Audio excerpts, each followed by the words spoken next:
সন্ধ্যার সময় না বাবা নাস্তা খেয়ে কিন্তু হাঁটতে বের হয় একটু। এখন প্রায় সময়টা হচ্ছে রাত 10টা।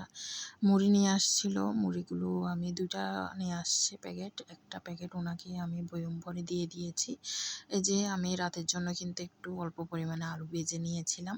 আলুটা ভাজা হয়ে যাওয়ার পর কিন্তু আলুটাকে আমি নাড়াচাড়া করে ভালো করে নামিয়ে নিয়েছি। এরপর কিন্তু ভাত বসিয়ে দেব।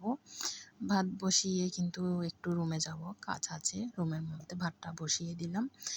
তারপর আমি কি করলাম, রুমে চলে আসলাম। রুমটা এসে দেখি ছেলে মেয়ে এমন অবস্থা করে রাখলো, কি আর বলবো, কিছু বলার নেই।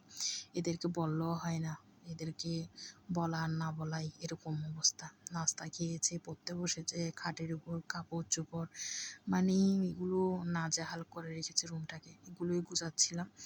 তারপর সাথে কি করলাম, মেয়েটাও আসলো, মেয়েটাকে বলেছি যে কি উপরের খাটের উপরে যেগুলো এলোমেলো করে রাখছো ওগুলো আমাকে দিয়ে দাও।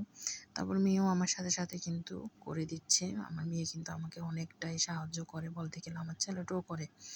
শুধু মেয়েটা বলবো না, আমার ছেলেটাও করে, কিন্তু মানে বললে কিন্তু না বলে না কখনো। আমি রুমটাকে গুছিয়ে কিন্তু আমি রান্নাঘরে চলে আসলাম, কারণ ভাত বসিয়েছিলাম। ভাতটাও দেখি হয়ে গিয়েছে। আমি ভাতটা নামিয়ে কিন্তু সবাইকে ভাত দিয়ে দেওয়ার জন্য আয়োজনটা করে নিচ্ছি আর কি, সবার জন্য বেড়ে দিচ্ছি। গরম গরম ভাত বেড়ে নিলাম। তারপরে যে আলু ভাজি করেছিলাম, আলু ভাজিও দিয়ে দিচ্ছি। তারপরে দুপুরবেলা তো ওই যে কাঁচা কলা দিয়ে চিংড়ি মাছ দিয়ে রান্না করেছিলাম, এই ছিল আর কি।